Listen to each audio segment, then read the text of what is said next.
नमस्ते दोस्तों, welcome back. ये है day 40 of this trading journey. और कल मैंने वीडियो नहीं बनाया था क्योंकि कल था संडे और संडे के दिन मैं बहुत ज़्यादा बिजी था, जिसकी वजह से मेरे को टाइम नहीं मिला बनाने का वीडियो, क्योंकि मैं रात को 3 बजे घर आया था और उसके बाद सो गया और सुबह फिर दोबारा काम पे चले गया तड़के। तो डे 47 में आपका स्वागत है। और आज हम बात करेंगे ट्रेडिंग के सबसे डेंजरस एनिमी के बारे में, जिसे हम कहते हैं इमोशंस, जो ऑलमोस्ट हमारी सारी स्ट्रेटजीज, सभी प्लान्स को बेकार कर देता है ट्रेडिंग में। स्ट्रेटजी गलत नहीं होती, कंट्रोल गलत होता है हमारा, क्योंकि इमोशंस पे कंट्रोल जो है सब कुछ बेकार कर देता है। जैसे कि अब यहाँ पर अब ये देखना, ये सब बाई कर रहे हैं, बाई कर रहे हैं, पर मैं यहाँ से सेल के ट्रेड की कोशिश करूँगा। ठीक है, क्योंकि मेरे को अच्छा पता है मौका मिल रहा है, तो सेल ट्रेड ले। और ऑलमोस्ट इक्वल हाई भी हो चुका है ना, ये देखिए इक्वल हाई। और अभी इक्वल हाई को ब्रेक करेंगे तो सब लोग बाई करेंगे और हम सेल करेंगे। तो इमोशन क्यों डिस्ट्रॉय कर देते हैं अकाउंट को? सबसे पहला रीज़न है इसका, मार्केट में इसके चार जो है मेन रीज़न होते हैं इमोशंस के, जो मार्केट में आपके अकाउंट को डैमेज करते हैं या डिस्ट्रॉय कर देते हैं। पहला होता है फियर, कुछ खोने का डर, जैसे कि आपको लगता है कि मेरा सारा लॉस न हो जाए, फियर आ जाता है अंदर। ग्रीड आ जाता है अंदर जब आपका प्रॉफिट चल होता है, आपका अकाउंट बहुत ज़्यादा प्रॉफिट में होता है, आपके अंदर ग्रीड आ जाता है कि थोड़ा और होल्ड कर ले और ज़्यादा हो जाता है। या फिर आपका होता है जब आपने ट्रेड ली, मान लेते हैं मैंने यहाँ पर ट्रेड ली, और मान लेते हैं या मैंने यहाँ पर ट्रेड ली कि मार्केट अप जाएगा, और उसके बाद मेरा एसएल हिट हो जाता है, मैं मार्केट से बाहर। उसके बाद फिर मैं सेल की ट्रेड कर दूंगा, अब उसका मेरा एसएल नहीं आता, दोबारा एसएल हिट हो गया। तो क्या होता है, रिवेंज ट्रेडिंग करते हैं उसकी वजह से। एक होता है ओवर कॉन्फिडेंस आ जाता है, या और बस ये कर देंगे वो हो जाएगा। इस सब से भी क्या होता है, हमारा इमोशंस पे कंट्रोल नहीं होता और हमारा लॉसेस होते हैं, हमारा अकाउंट ख़राब होता है, डिस्ट्रॉय होता है। और ये चार इमोशन अकाउंट को स्लो पैशन की तरह डैमेज करते हैं, हम धीरे धीरे करते हैं। सो फियर, फियर क्या है? फियर तब आता है जब ट्रेड थोड़ा लॉस में जाता है या प्रीवियस लॉस हुआ होता है।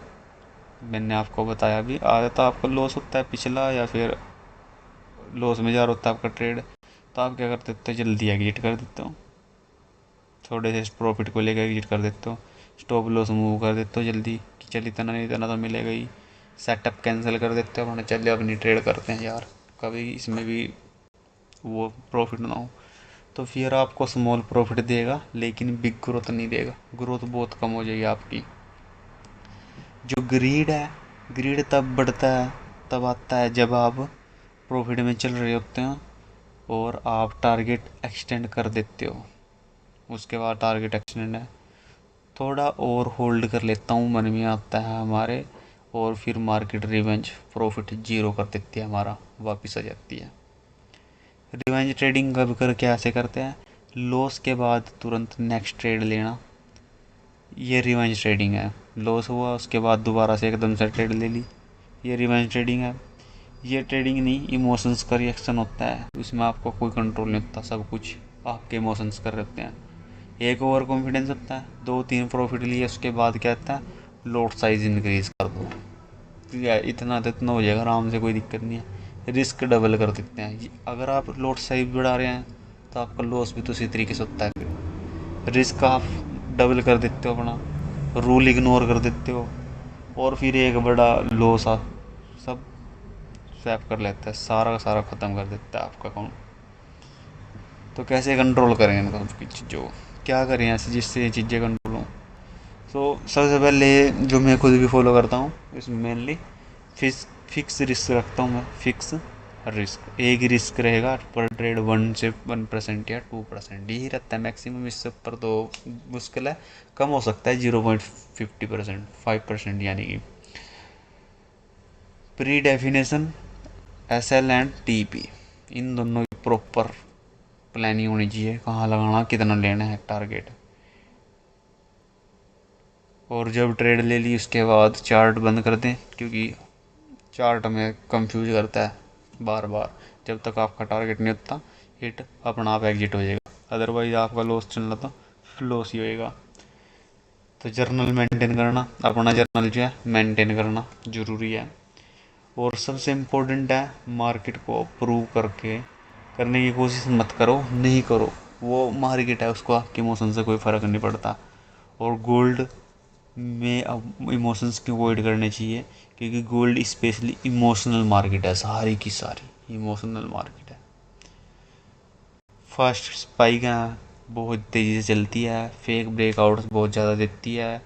और अगर काम नहीं है तो गोल्ड पनिश करेगा आप सभी को, क्योंकि गोल्ड बहुत ही गंदी चीज़ है मेरे हिसाब से। तो अभी देखो यहाँ पर भी मार्केट ऑलमोस्ट इक्वल हाई बना चुकी है, और 3 कैंडल कंसोलिडेट हो रही हैं एक ही जगह, 15 मिनट की है ये कैंडल। हाफ आर हो गए 2 कैंडल के अंदर जो कंसोलिडेट हो रही हैं। अब जैसे इनकी तरफ का कोई सा ब्रेकआउट मिलेगा, हम उसके अपोजिट ट्रेड लेने की कोशिश करेंगे, वो भी कंफर्मेशन के बाद। ठीक है, तो ये आज मेरी ट्रेड यहाँ पर देखते हैं सेल की हुई है भाई की।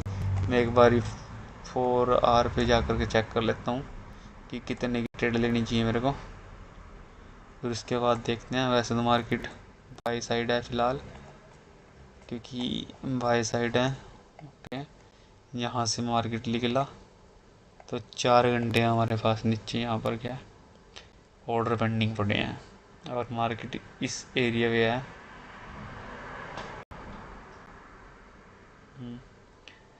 तो यहाँ से ओके, अब यहाँ से क्या करेंगे, सब लोग सेल करेंगे। ठीक है, हमें यहाँ पर क्या कर लेना चाहिए, क्योंकि मेरे को लगता है ये यहाँ तक जा सकती है इस एरिए में, उसके बाद सेल आएगा। चलो वो तो देखते हैं। फ़िलहाल अभी जो है अपने इमोशंस के बारे में बात कर रहे थे हम, वो देख लेते हैं। तो इमोशंस मेरा यहाँ सेल का ट्रेड है फ़िलहाल। तो ट्रेडिंग में सक्सेस स्ट्रेटजी से नहीं आती, स्टेबिलिटी से आती है, आपके डिसिप्लिन से आती है, आपके रेगुलर ट्रेड से आती है, आपका रेगुलर चार्ट देखने से आता है, आपके डिसिप्लिन से आते हैं। अगर आप इमोशंस कंट्रोल कर गए तो आप 50% गेम जीत जाओगे मार्केट के अंदर। तो डे 40 कंप्लीट, प्रोसेस और प्रॉफिट। मिलते हैं डे 41 में। थैंक यू, नमस्ते, जय हिंद।